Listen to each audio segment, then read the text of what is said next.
Assalamualaikum warahmatullahi wabarakatuh. Balik lagi bersama saya Eri di konten pengen jadi dosen. Hari ini kita akan membahas satu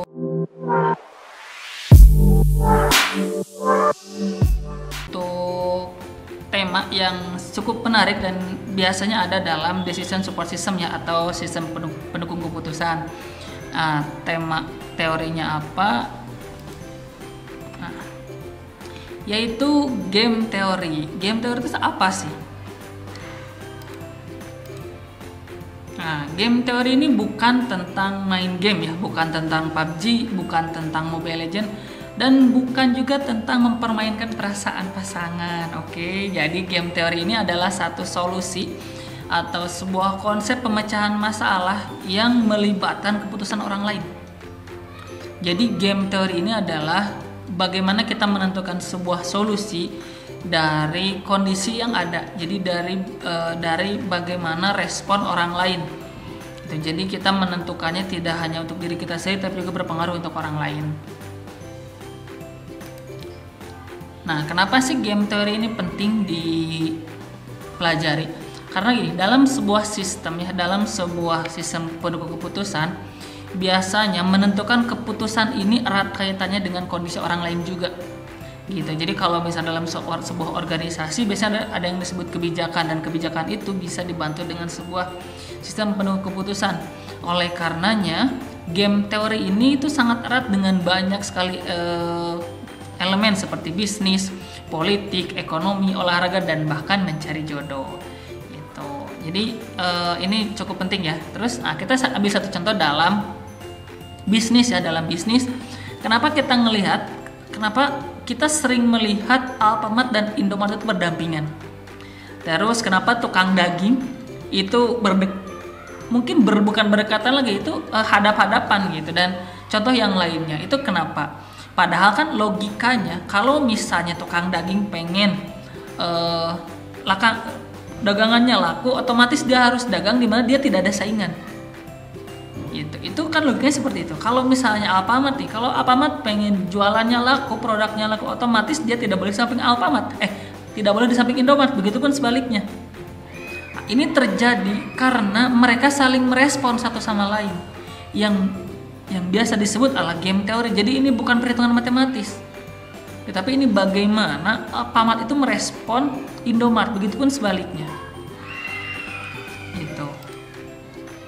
Nah, terus dalam game teori ini ada 4 komponen. Yang pertama itu player, kita sebagai pelaku, terus strategi, ide atau gagasan yang akan digunakan untuk mencapai solusi yang paling optimal, hasil yang akan kita peroleh.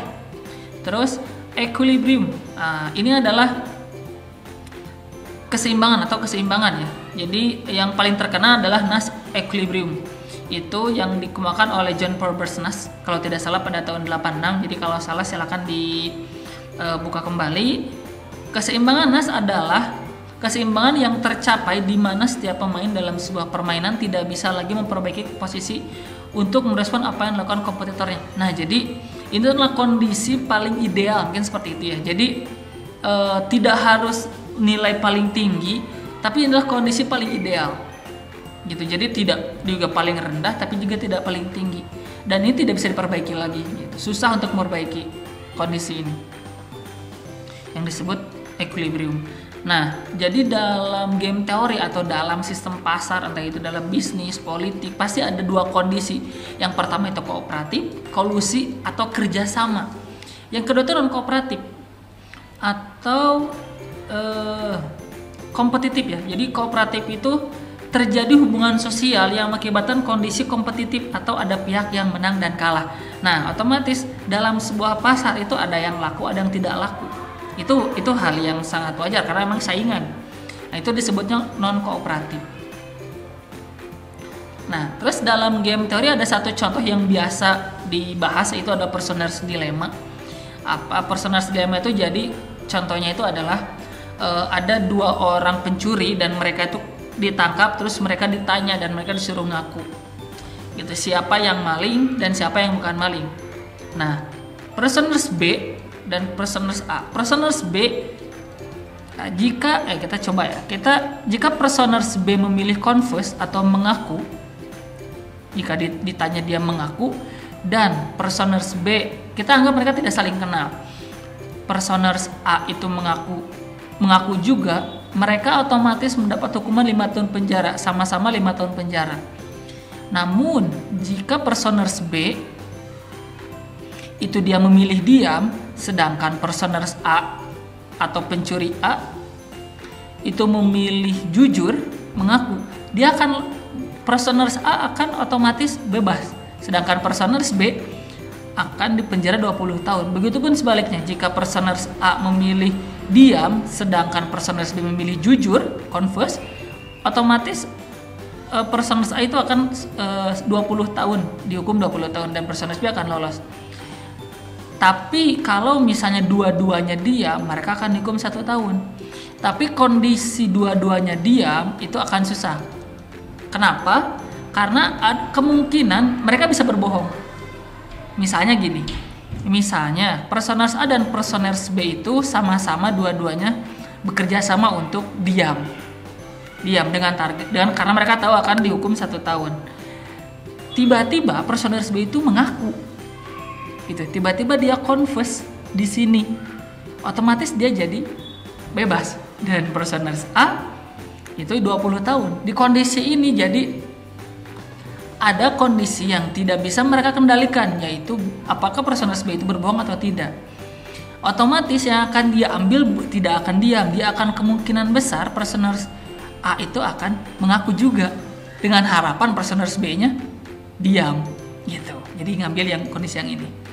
Nah, strategi A itu jika personers B memilih remain silent atau diam, maka dia harus jujur supaya dia lolos. Jika personers B memilih jujur, personers A juga harus jujur supaya 5 tahun. Kalau misalnya personers A-nya malah diam, dia malah 20 tahun. Begitupun yang personers B. Jika personers A memilih diam, jika personers A memilih diam, nah personers A ya memilih diam, berarti yang ini 2 kemungkinan, maka personers B harus jujur supaya dia bisa bebas. Jika personers A memilih jujur, namun jika personers A memilih jujur, dia juga harus memilih jujur supaya hanya dihukum 5 tahun penjara, tidak 20 tahun penjara. Gitu. Jadi kondisi di mana sama-sama diam itu sangat susah. Gitu, karena ada kemungkinan dua-duanya saling mengkhianati. Nah, bagaimana dalam bisnis? Nah, bagaimana kalau kita ibaratkan antara personal dilemma itu untuk Alfamart dan Indomart? Nah, logikanya gini, kenapa Alfamart dan Indomart itu tidak bekerja sama dan membagi wilayah? Misalnya, wilayah sebelah barat atau Indonesia bagian barat itu isinya Alfamart semua, dan Indonesia bagian timur isinya Indomart semua. Yang terjadi adalah Alfamart dan Indomart akan untung. Kenapa? Karena mereka tahu masyarakat itu akan membeli produknya karena nggak ada saingan, gitu. Begitupun sebaliknya, apakah Indomart ada saingan? Tidak ada, karena Alfamartnya sudah ada di Indonesia bagian barat, dan mereka bisa memonopoli pasar, menaikkan harga, otomatis pendapatan lebih tinggi, tapi konsumen tetap membeli. Kenapa tidak terjadi seperti itu? Yang pertama itu diatur dalam undang-undang karena itu tidak boleh. Jadi memonopoli pasar itu tidak diperbolehkan. Karena ada peraturan itu, otomatis mereka tidak bisa melakukan kooperatif. Jadi tidak bisa berkolaborasi. Mereka akan non kooperatif. Jadi tetap akan di tempat yang sama dan akan saling mengambil mangsa pasar yang sama, gitu. Dalam kondisi ini ada yang disebut social optimal solution, atau solusi terbaik yang dapat dicapai oleh pihak yang seharusnya bersaing namun mereka memutuskan untuk berkolaborasi. Nah, ini yang terjadi antara Alfamart dan Indomart. Jadi kenapa mereka ada di satu tempat yang sama? Karena mereka saling merespon satu sama lain, gitu. Misalnya Indomart duluan nih di satu daerah, nah Alfamart juga akan ikut. Begitupun sebaliknya, misalnya Alfamart duluan, Indomart akan ikut. Gitu aja terus.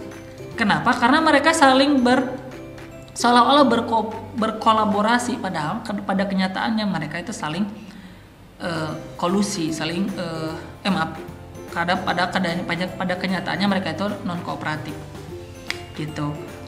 Nah, dalam kondisi yang seperti ini, dalam kondisi yang era sekarang itu ada yang disebut competition. Jadi competition ini adalah kondisi di mana dua kompetitor mereka bergabung menjadi satu. Jadi yang semula non kooperatif menjadi kooperatif. Jadi disebutlah competition. Sekarang banyak ya, contohnya seperti